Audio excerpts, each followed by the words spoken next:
જો મિત્રો આ તો સવારનો વરસાદ આવે એવું થઈ ગયું છે। જો આપણે આવ્યા છીએ હાલ મગફળી નેદવા માટે।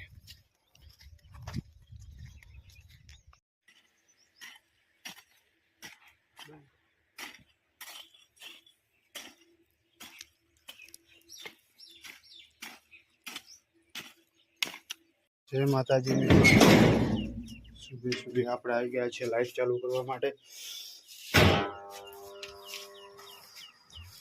જોઈ લો પાણી આવે।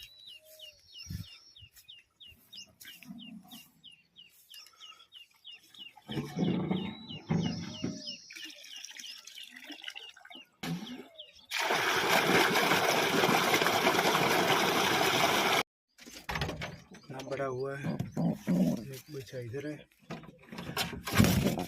इधर दो बच्चे हुए हैं।